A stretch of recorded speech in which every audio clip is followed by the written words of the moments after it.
एकंबे येथे श्री काळभैरवनाथ व माता जोगेश्वरी देवस्थानची भव्य यात्रा, विविध धार्मिक व सांस्कृतिक कार्यक्रमांची रेलचेल.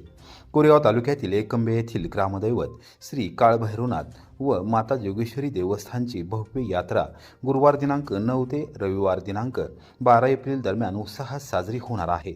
यात्रेनिमित्त विविध धार्मिक व सांस्कृतिक कार्यक्रमांचे आयोजन करण्यात आले आहे, अशी माहिती समस्त ग्रामस्थ मंडळ, एकंबे ग्रामपंचायत आणि श्री भैरवनाथ यात्रा कमिटीच्या वतीने देण्यात आली आहे. यात्रेची सुरुवात गुरुवार दिनांक 9 एप्रिल रोजी सायंकाळी 7 वाजता देवाच्या हळदीच्या कार्यक्रमाने होणार आहे. शुक्रवार दिनांक 10 एप्रिल रोजी सकाळी 11 वाजता व रात्री 11 वाजता श्रींची भव्य शोभायात्रा व देवाचा छबिना कार्यक्रम पार पडणार असून रात्रीच्या शोभायात्रेत सोंग काढणाऱ्या संघांना आकर्षक बक्षिसे देण्यात येणार आहेत. शनिवार दिनांक 11 एप्रिल रोजी पहाटे 4:55 देवाचा पारंपरिक लग्न सोहळा संपन्न होईल. सकाळी 7 वाजता हजेरी बारी होणार असून त्यानंतर लोकनाट्य तमाशाचे आयोजन करण्यात आले आहे. दुपारी 3 वाजता भव्य निकाली कुस्त्यांचे जंगी मैदान रंगणार आहे. विशेष म्हणजे यावर्षी प्रथमच रात्री 9 वाजता लोकनाट्य तमाशाचा कार्यक्रम आयोजित करण्यात आला आहे. रविवार दिनांक 12 एप्रिल रोजी सायंकाळी 7 वाजता जागर, गोंधळ व पाकळी कार्यक्रम होणार असून रात्री 8:30 वाजता ऑर्केस्ट्रा कार्यक्रमाने यात्रेची सांगता होणार आहे.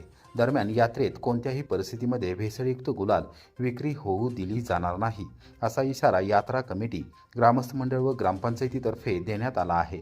यात्रेनिमित्त आयोजित विविध धार्मिक व सांस्कृतिक कार्यक्रमांमध्ये सर्व भाविकांनी मोठ्या संख्येने सहभागी व्हावे, असे आवाहन यात्रा कमिटीचे अध्यक्ष ॲडव्होकेट राजेश चव्हाण, उपाध्यक्ष शरद चव्हाण, सचिव किरण चव्हाण, उपसचिव अभिजित महाडिक यांच्यासह यात्रा कमिटीतील सदस्यांनी व आयोजकांनी केले आहे.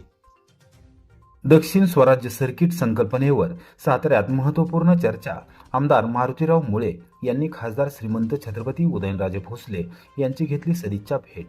कर्नाटक विधान परिषदेचे सदस्य तसेच कर्नाटकातील मराठा समाजाचे ज्येष्ठ नेते आमदार मारुतीराव मुळे यांनी मंगळवारी सातारा येथील जलमंदिर पॅलेस येथे खासदार श्रीमंत छत्रपती उदयनराजे भोसले यांची सदिच्छा भेट घेतली. यावेळी उदयनराजे भोसले यांनी त्यांचे स्वागत केले. या भेटीत कर्नाटक राज्यातील होदिगिरी येथे असलेल्या स्वराज्य संकल्पक शहाजीराजे भोसले यांच्या समाधीच्या संवर्धन व विकासाबाबत महत्त्वपूर्ण चर्चा करण्यात आली. ऐतिहासिक वारसा जतन करण्याच्या दृष्टीने या स्थळाच्या उन्नतीसाठी विविध उपाययोजनांवर विचारविनिमय झाला.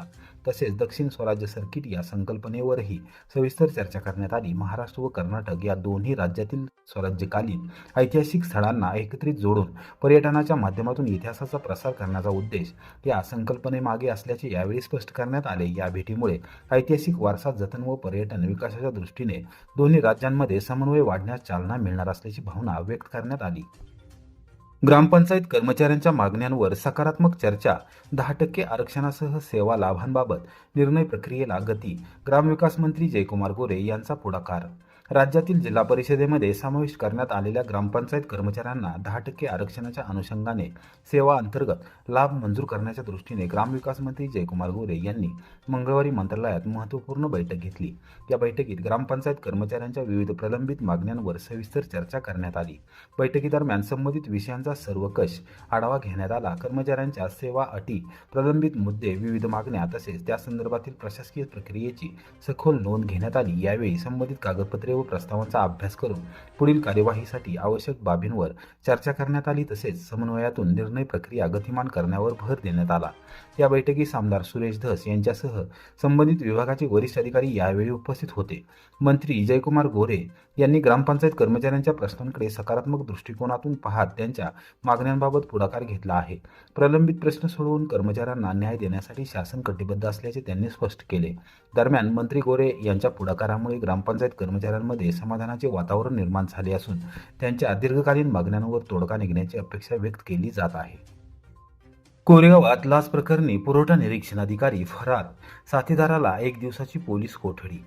लाचलुचपत प्रतिबंधक विभागाने सोमवारी कोरेगाव शहरात केलेल्या कारवाईत मोठे लाच प्रकरण उघडकीस आले असून या प्रकरणातील मुख्य आरोपी पुरवठा निरीक्षण अधिकारी आनंद शिंदे अद्याप फरार आहे, तर त्याच्या वतीने लाच स्वीकारणारा खासगी इसम अवधूत दिलीप कालेकर याला अटक करण्यात आली असून न्यायालयाने त्याला 1 दिवसाची पोलीस कोठडी सुनावली आहे.